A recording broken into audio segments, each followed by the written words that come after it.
Yonde nzambalo Nzamba finanga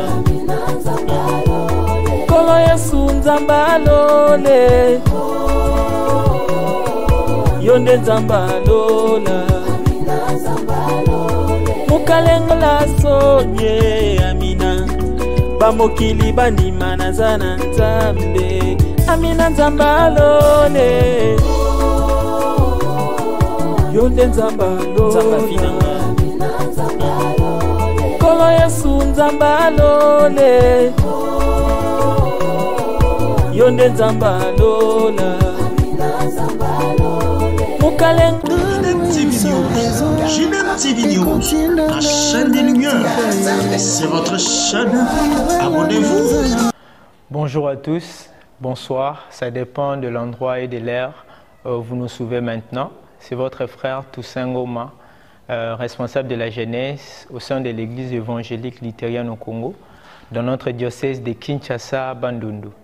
Je suis avec vous ici dans notre chaîne JDM Télévision, la chaîne qui certainement vous bénit, et nous sommes en train de croire qu'aujourd'hui nous serons encore bénis au travers de cette petite audio ou vidéo que nous sommes en train de faire, et certainement nous y croyons. Alors nous sommes en train de donner un briefing concernant l'activité que nous avons tenue. Vous allez vous rappeler que nous étions ensemble avec vous, nous avions parlé autour d'une activité Congéfica qui a eu lieu du 30 juin au 2 juillet, et le Seigneur nous a fait énormément du bien. Alors tout au long de ces moments que nous allons partager, il serait plus question de passer en revue les différents sous-thèmes abordés par les orateurs et pour déboucher à des résultats et essayer de défier encore pour plus d'impact dans le travail de notre Seigneur Jésus-Christ.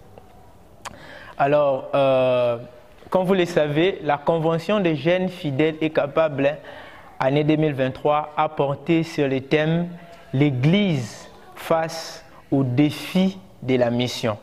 Le Seigneur nous a fait grâce, nous avions écouté 3 différents orateurs qui nous ont énormément bénis. Les premiers orateurs, notre patriarche, son Excellence, Monseigneur l'évêque Lunungu, qui a introduit ces grands thèmes en définissant d'abord ce que l'Église, et en parlant en gros ce que c'est les défis. Nous n'allons pas y revenir encore puisque nous avons déjà abordé ça dans notre émission précédente. Mais il a marqué un aspect très important sur la mission qui, c'est que le Seigneur nous a donné, c'est que le Seigneur a donné à l'Église. Le Seigneur a donné une mission à l'Église, et cette mission, c'est de faire de toutes les nations les disciples, les baptisant au nom du Père, du Fils et du Saint-Esprit. Alors, l'Excellence, dans le premier jour, il a encore martelé autour de nous, notre transformation, nous qui sommes porteurs de cette mission, nous qui allons vers les nations pour annoncer la bonne nouvelle.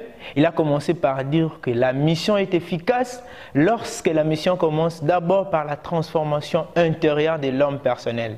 L'homme est transformé par la parole de Dieu, et lorsque cet homme obéit à la parole de Dieu, c'est alors que cet homme peut aller vers les nations et travailler d'une manière efficace. C'était dans son introduction, et il a vraiment, nous étions énormément bénis encore une fois de plus. Alors le deuxième jour avec le missionnaire Jerry Mayala, il nous a énormément bénis autour d'un sous-thème merveilleux, toujours dans ce thème, l'Église face aux défis de la mission, où nous avons abordé sur la mission dans un contexte transculturel, c'est-à-dire quitter sa culture pour aller apporter l'évangile dans d'autres cultures. Quitter la République démocratique du Congo pour aller gagner les âmes au Mali par exemple, au Sénégal, partout, dans les différents villages où l'évangile n'est pas encore arrivé. Mais l'orateur a mis un aspect très important sur la contextualisation, c'est-à-dire lorsque nous allons vers le peuple non atteint par l'évangile, on doit mettre un aspect très important sur ne pas apporter la tradition, mais plus aller avec la parole et laisser contextualiser en fait l'évangélisation. Apporter la parole telle qu'elle est, sans vouloir déformer cette parole par nos traditions ici ou de l'endroit d'où vous venez. Alors, nous avons également retenu quelques citations importantes que je serai obligé de vous lire parce que nous étions énormément bénis. Premièrement, c'est que nous avons compris dans ce deuxième jour, lorsque nous nous engageons dans le salut des âmes, n'oublions jamais que nous touchons la priorité des priorités du cœur de Dieu. Parce que Jésus lui-même a laissé son trône. Il est venu sur la terre pour nous sauver. Comprenez que le salut des âmes, c'est la priorité du cœur de Dieu. Lorsque vous vous investissez pour les âmes, vous êtes convaincu, vous n'entendrez pas à ressentir de choses, mais au fond de vous, vous savez que vous touchez la priorité des priorités de Dieu. Parce que son cœur est pour les âmes. Il a laissé les ciels pour chercher les âmes perdues. Alors nous avons également retenu que lorsque nous engageons Dieu dans notre affaire, on doit être sérieux parce que sa réputation est mise en jeu. Lorsque nous voulons travailler dans la mission avec le Seigneur, nous devons toujours garder à l'esprit que nous travaillons pour le Seigneur. Alors, nous avons intérêt à mettre tout ce qu'il y a dans notre pouvoir pour faire l'œuvre de notre Seigneur, sachant que lui-même qui est le maître de la moisson assure déjà une grande partie de l'œuvre. Alors, nous avons également compris une chose, c'est que la force de l'Église, ce n'est pas d'abord d'être belle, avoir un très grand nombre de personnes, non, mais c'est de répondre à l'appel de notre Seigneur Jésus, à savoir faire des nations les disciples. Et nous avons retenu les processus par lesquels l'Église commence d'abord jusqu'à l'implantation d'autres églises ou dans la mission dans un contexte transculturel. Nous avons retenu que l'Église commence d'abord dans l'évangélisation. Nous gagnons les âmes pour le Seigneur. La deuxième phase, c'est ces personnes qui sont gagnées en Christ, on doit les édifier ou encore, si on doit parler des affermissements, les affermir pour qu'ils soient rassurés de leur salut qu'ils ont en Christ, être affermis. Et la troisième étape, nous avons vu le dernier jour, c'est la formation des disciples, travailler sur la formation des disciples ou équiper ces personnes à devenir des leaders.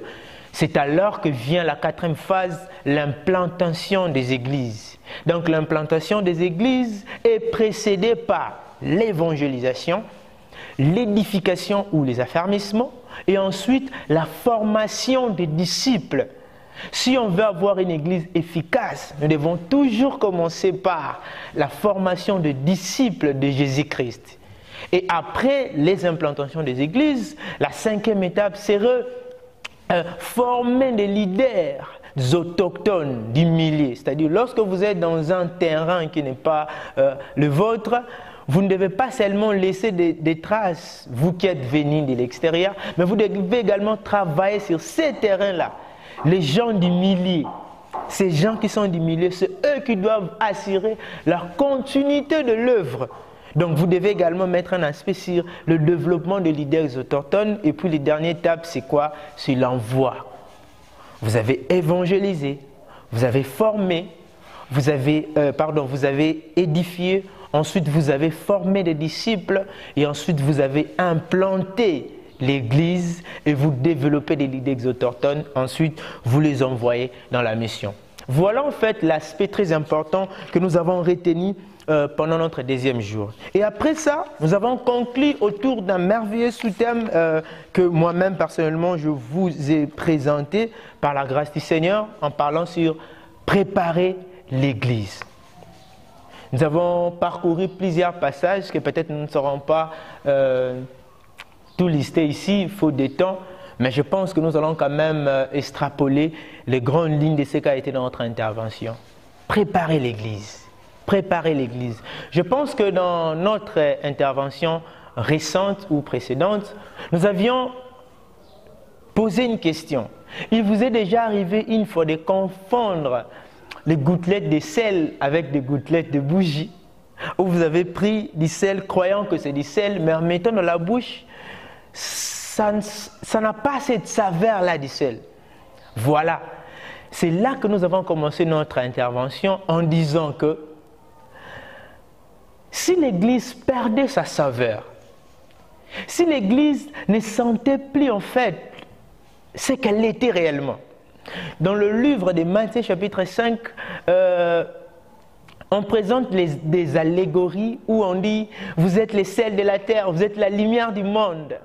En fait, on veut maintenant comprendre si le sel perdait sa saveur, mais avec quoi nous allons rendre la saveur? Avec quoi? Parce que c'est le sel qui est censé donner la saveur dans la nourriture. Mais si le sel perdait sa saveur, voilà, le sel qui est l'Église, nous qui sommes l'Église, c'est nous qui sommes censés apporter la saveur dans le monde. Et puis si nous perdons cette saveur, qu'est-ce que nous deviendrons? Si nous perdons cette saveur, qu'est-ce que nous deviendrons? Alors nous avons retenu d'abord cette première affirmation, c'est que lorsque l'Église perd sa subsistance, elle perd son influence. En d'autres termes, lorsque le sel n'est plus sel, cette saveur, lorsqu'elle n'est plus dans l'Église, l'Église ne sert plus qu'à une distraction. L'Église devient l'outil de la distraction. Parce que ce que l'Église est censée faire, la mission que Jésus-Christ nous a laissée au sein de l'Église, n'est plus en vigueur. Donc vous comprenez avec moi que cela devient déjà un problème. Vous avez compris que je viens déjà de paraphraser le premier texte que nous avons eu à aborder.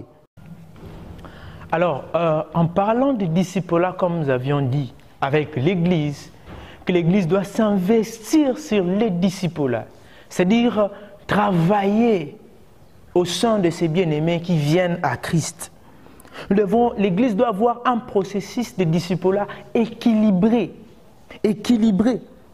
L'Église doit ajouter, comme nous l'avons dit, intentionnellement à l'Église ou à des frères et des sœurs qui viennent à Christ, quelque chose qui leur fait croître davantage, qui les rend de plus en plus conscients de leur éternité en Christ.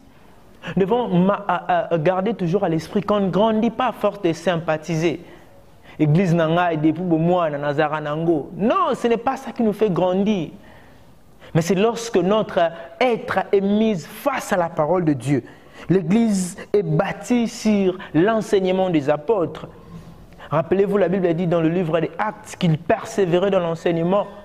Chapitre 2, je pense, de verset 40. Ils persévéraient dans l'enseignement des apôtres. L'Église est bâtie sur l'enseignement des apôtres. Écoutez, la prédication, comme j'ai entendu une fois un homme de Dieu dire, c'est comme une boisson énergisante que vous prenez pour vous rendre encore apte à faire l'œuvre. Mais vous n'allez pas grandir avec ça. Il vous faut de la nourriture solide. Il vous faut un soubassement. Et ce soubassement, c'est de l'enseignement.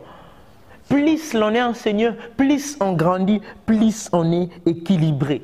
Pourquoi? Parce que dans les derniers jours, l'Église ne saura pas résister qu'avec de la prédication. Oh, comme un homme de Dieu, un grand évangéliste l'a dit, que dans le dernier jour, plus on avance vers les derniers jours, plus on avance vers l'accomplissement de la promesse, la venue de notre Seigneur Jésus-Christ, plus l'évangélisation deviendra un enseignement. Où il ne suffira pas seulement de dire à une personne « Crois au Seigneur, Jésus sera sauvé, toi et ta famille ». Non, mais vous devez dire, expliquer des choses. Est-ce que l'Église saura faire face? La science, la technologie est en train d'évoluer. Est-ce que l'Église saura faire face? Alors si l'Église ne travaille pas sur le disciple, bâti dans l'enseignement, conscient de l'air sali, que deviendra l'Église? Beaucoup risqueront de perdre la bataille, de perdre leur foi. Alors la question est évidente. Est-ce que je grandis? Est-ce que tant qu'Église, nous travaillons pour le perfectionnement des saints? Ou ce ne sont que des jours et des jours de prière? Mais est-ce que ces gens-là sont grandis? Écoutez-moi mes bien-aimés, je vais vous partager une vérité, c'est que on ne grandit pas à force de faire des jours et des jours de prière. La preuve en est, regardez un peu dans notre entourage, avec ces mêmes personnes dont nous passons des heures et des heures. Non, nous sommes bâtis sur l'enseignement et nous sommes transformés. Notre être tout entier est transformé. Vous connaîtrez la vérité vous rendra libre, vous affranchira. Ne perdez jamais de vue cette vérité. Cela est très important. Est-ce que je grandis? Est-ce que nous grandissons? Ou pour conclure, j'aimerais dire, l'éternité doit être fixée dans notre tête. Nous devons d'abord savoir que nous travaillons pour l'éternité. Et lorsque nous sommes conscients de notre éternité, nous grandissons. C'est alors que nous pouvons sortir et aller vers le peuple non atteint. Et aller vers ce peuple qui n'ont jamais entendu parler de Jésus-Christ pour les défier à venir vers Christ. Imaginez-vous que vous entrez dans une parcelle et c'est écrit en grand caractère « chien méchant ». Une fois que vous voulez entrer, vous avez peur parce qu'il y a un chien méchant. Vous avez peur que ces chiens puissent vous mordre. Mais imaginez-vous que le propriétaire vous dit « Ah non, venez entrer, ces chiens ne vont rien faire ». Vous entrez dans cette parcelle et puis vous ressortez et les chiens ne font absolument rien à part que gronder. Mais on s'est dit, du coup, vous allez vous poser la question, mais pourquoi c'est écrit chien méchant? C'est ce que devient l'Église lorsqu'elle ne s'investit pas dans la priorité des priorités des cœurs de Dieu. C'est que nous ne servons qu'à gronder, mais en réalité, nous ne faisons plus peur au monde. Et même le diable n'a plus peur de l'Église, parce qu'il sait que cette Église-là ne travaille pas dans sa mission, dans ce qu'elle devait faire réellement. Vous comprenez que c'est un problème. Alors, c'est le premier aspect que nous avons martelé en disant que l'Église doit savoir que c'est lui qui est le sel de la terre. L'Église permet à ceux que ça ne sente pas mauvais. Vous comprenez que depuis l'Ancien Testament, le sel a été utilisé pour protéger contre la pourriture. Donc l'Église, tant que l'Église est sur la terre, on ne va pas vivre d'une manière efficace où ça ne va pas sentir l'évolution de l'Antichrist. Nous savons peut-être qu'il est déjà là, mais nous ne pouvons pas le voir parce que l'Église est encore sur la terre, parce que l'Église est encore là, la saveur. Et ensuite, nous avons abordé également la question sur... Dans cet aspect des choses, l'Église, Dieu a donné les dons à l'Église. Après le Saint-Esprit, avec la venue du Saint-Esprit, allais-je dire, Dieu a fait les dons à l'Église. Il est écrit dans Éphésiens, il a donné les uns comme apôtres, les autres docteurs, les autres prophètes, les autres pasteurs, etc. pour le perfectionnement de l'œuvre, pour le perfectionnement de saints, allais-je dire, en vue de l'œuvre du ministère. Donc vous comprenez que il y a les pasteurs, les docteurs, ces dons qui sont offerts à l'Église pour que ces personnes travaillent sur le perfectionnement des saints qui doivent faire l'œuvre du ministère. Alors, en parlant de préparer l'Église, comprenez qu'il y a un aspect très important qui en sort. C'est que nous devons avoir des repères qui travaillent sur nous, ou sur vous, ou sur l'Église, nous qui sommes là, qui travaillent à notre préparation pour que nous allions accomplir l'œuvre du ministère. Pour que nous allions accomplir l'œuvre du ministère. Mais bien évidemment, vous allez comprendre avec moi que cela n'est pas toujours facile. Ce n'est pas toujours facile. Mais avec l'aide du Seigneur, on peut toujours y arriver. Les piliers ou encore les repères qui sont devant nous travaillent pour nous, qui nous donnent des choses pour que nous puissions accomplir l'œuvre du ministère. Et cela nous amène directement à un défi que nous avons présenté à l'Église, le défi des disciples. L'Église doit ajouter intentionnellement à l'Église, si pas chaque jour, mais périodiquement quelque chose pour que le membre grandisse, pour que les gens atteignent la maturité. Rappelez-vous que l'Église, au-delà de gagner les âmes, mais l'Église prépare également le retour de Christ. L'Église doit travailler à la perfectionnement des saints et que les saints atteignent la maturité et que nous puissions atteindre la maturité. Et c'est dans ce processus de disciples, en parlant de préparer l'Église, nous avons mis un aspect sur les disciples qui est un processus de formation où nous devons ressembler à Christ, Alors, en parlant toujours de préparer l'Église, nous avons également évoqué un aspect très important. Comment savoir que l'Église est prête? L'une des erreurs que nous commettons généralement, nous pensons que dire à l'Église « soyez prêts » suffit. Non, ça ne suffit pas. Il faut montrer à l'Église comment être prête. Donc dire simplement soyez prêtres ne suffit pas. On doit travailler pour que l'église soit prête. C'est comme un parent qui veut sortir avec son enfant. Il doit, dès le début, en parlant de préparer, il ne doit pas seulement se limiter au fait de dire à cet enfant prépare-toi. Non, mais il doit veiller que cet enfant s'est bien préparé, bien coiffé, bien vêtu, bien parfumé et être dans la bonne position en attendant qu'il puisse sortir avec les papas ou encore avec son père ou ses parents. Vous comprenez avec moi que la préparation, c'est en fait une action. Cela ne suffit pas seulement de dire préparez-vous. Non, mais on doit poser des actions qui montrent que nous sommes dans la préparation. Nous sommes tous dans ce monde, nous vivons tous dans ce monde, mais nous ne marchons pas tous de la même manière parce que nous, l'Église, nous attendons le retour de notre Seigneur Jésus-Christ. Ainsi, notre manière de marcher serait différente. Et ainsi, l'Église doit travailler sur cela. L'Église doit travailler sur cela. L'Église doit travailler sur cela. Et nous avons fini en disant que l'Église doit être prête. Lorsque l'Église arrive à manifester les caractères de Dieu. Non seulement à faire comme Christ, mais avant de faire comme Christ, mais être Christ avant de faire comme Christ. Ne pas vouloir copier Christ, parce que là, nous ne serons pas très loin du diable. Parce que vous savez que ce que le diable fait, il fait comme Dieu, mais il n'est pas Dieu. Il n'a pas cette nature. Alors il essaye de copier. Bien-aimés, si nous devons tous nous réunir autour de faire, il risquerait d'avoir beaucoup de confusion quant à ces sujets.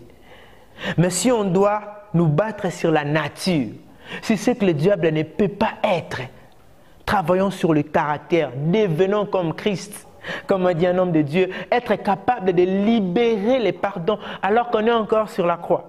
Écoutez, le monde va dire, lorsqu'on vous fait quelque chose de mal, le monde va dire, attends, que cette situation termine, ils verront de quel bois je m'échauffe. Mais non, Jésus a dit, Père, pardonne-leur, ils ne savent pas ce qu'ils font. Vous comprenez cette différence? Avoir le caractère de Christ. Et quand l'Église devient ainsi, nous pouvons savoir que l'Église est prête, et même prête pour la mission, pour aller conquérir la mission. Alors nous avons lancé un très grand défi à l'Église. L'Église doit se préparer. L'Église dans le monde, l'Église en Afrique, l'Église au Congo et particulièrement dans mon Église, que nous devons travailler sur les disciples. Et cela s'englobe autour de l'obéissance dans la parole de notre Seigneur Jésus-Christ. Une Église qui n'a pas à cœur l'évangélisation, la mission et les disciples, cette Église est dans la désobéissance. Cette Église vit dans la désobéissance de la parole de Dieu. Ainsi, nous devons revenir vers le Seigneur.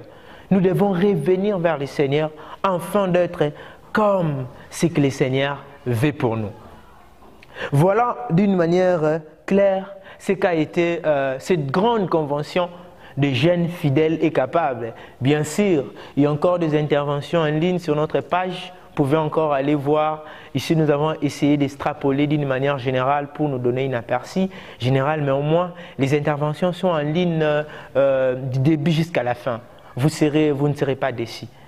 Voilà ce qu'a été notre thème, les défis de la mission. Et après cette grande convention, nous avons engagé un grand nombre de personnes, de jeunes au sein de mon Église, auxquels nous sommes en train de réfléchir autour des stratégies avec les missionnaires Jérémia pour les équiper davantage pour la mission. Et le Seigneur nous a fait grâce, nous avons déjà un terrain missionnaire, nous nous préparons pour nous rendre. Et nous croyons que le Seigneur ne manquera pas à nous faire du bien. Mais retenons une chose, la mission, c'est la priorité de Dieu. Les âmes, c'est la priorité des priorités de Dieu. L'œuvre missionnaire, c'est ce que Dieu attend de nous. Il est écrit dans le livre des Romains, chapitre 10, si vous commencez le verset 9 en descendant. Comment ils entendront-ils parler s'il n'y a personne qui prêche? Parce que juste en haut, on dit que dans le dernier jour, Ils doivent invoquer pour qu'ils soient. S'ils invoquent le Seigneur, je paraphrase, ils seront sauvés. Mais il y a une question qu'on nous pose. Comment ils croiront en celui dont ils n'ont pas entendu parler? Et comment ils entendront s'il n'y a personne qui prêche? Et comment il y aura quelqu'un qui prêche ou des prédicateurs s'ils ne sont pas envoyés? Oh, qui sont beaux les pieds de ceux qui annoncent la bonne nouvelle. Église de Jésus, partout où vous nous suivez, rappelez-vous toujours d'une chose, c'est que si nous sommes Église, c'est parce que nous devons rendre ministère. Nous sommes sauvés pour sauver. Ainsi, ne perdez jamais de vue cet aspect, la mission au cœur de Dieu.